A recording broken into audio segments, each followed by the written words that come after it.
Salut la Dream Team! Un Disney qui s'inscrit dans les plus gros box-office des dessins animés et qui possède le terrain des Champs-Élysées dans le Monopoly. Bref, vous l'aurez compris, aujourd'hui nous allons parler du Roi Lion. Le Roi Lion est un film d'animation sorti en 1994 et qui a suscité 79,3 millions de dollars pour un revenu d'environ 987 millions de dollars. Autant vous dire que c'est l'un des dessins animés les plus rentables que l'on puisse connaître jusqu'à l'arrivée de la Reine des Neiges. Si le Roi Lion connaît autant de succès, c'est avant tout grâce à son équipe jeune et dynamique qui a pris en main et mené à bout ce projet. Il faut savoir que Pocahontas, qui est sorti en 1995, a été conçu en même temps que le Roi Lion. À l'époque, le synopsis, qui est une ébauche du résumé du film, vendait le Roi Lion comme étant le Bambi de l'Afrique. C'est pourquoi une grande majorité de l'équipe habituelle de Disney ont préféré travailler autour de cette jeune héroïne américaine inspirant la paix et la sagesse. Ce qui a laissé place à une équipe jeune, créative et novatrice qui n'ont pas hésité à passer environ 15 jours en Afrique du Sud afin de s'inspirer de l'environnement et des décors majestueux que l'on peut contempler dans le film. Vous remarquerez d'ailleurs que les couleurs sont accentuées et exagérées. En effet, le phacochère est un animal à poil brun, mais lorsque celui-ci a été vu dans son milieu naturel par les animateurs de Disney, celui-ci leur parut rouge. D'ailleurs, dans la chanson « Je voudrais déjà être roi », les couleurs sont saturées et rappellent étrangement les imprimés africains. Au niveau du récit et du scénario, l'histoire ressemble étrangement à la pièce de théâtre d'Hamlet de Shakespeare.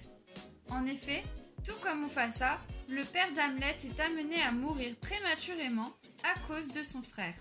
Une fois qu'Hamlet prend connaissance de celui qui a tué son père, ce dernier souhaite se venger de son oncle qui tente lui aussi de l'éliminer. D'ailleurs, un passage du film est consacré au doute que rencontre Simba sur sa véritable identité. C'est le to be or not to be causé par les reflets du lac. Ce passage du film contribue lui aussi à son succès puisqu'il réalise un des souhaits les plus propres à l'être humain et qui consiste à revoir l'un de nos membres défunts afin qu'il puisse nous rediriger sur le droit chemin.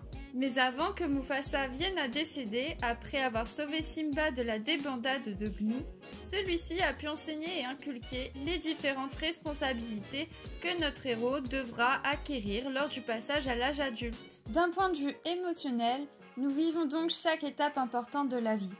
La naissance est liée à la réjouissance, l'enfance avec l'insouciance, l'adolescence où l'on fuit nos responsabilités nous procure un certain bonheur, la tristesse liée à la mort de Mufasa, l'amour entre Nala et Simba, et le passage à l'âge adulte où l'expérience, la sagesse et l'acceptation des responsabilités sont symbolisés par le retour de Simba et la reprise en main de la direction de son peuple et de son territoire.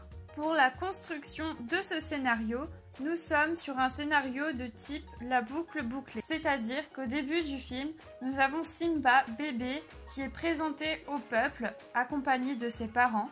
Et à la fin, nous retrouvons Simba, mais avec plus d'expérience et avec plus de sagesse, qui est cette fois-ci le père du nouveau-né, qui lui aussi est présenté au peuple. Cette boucle bouclée renforce le sentiment et la notion du cycle de la vie.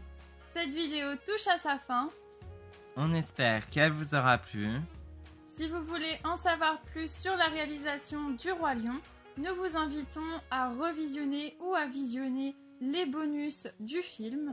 Et vous pourrez en apprendre davantage sur toute la partie sonore que nous n'avons pas évoquée. En attendant, on se retrouve la semaine prochaine pour une nouvelle vidéo. Ciao!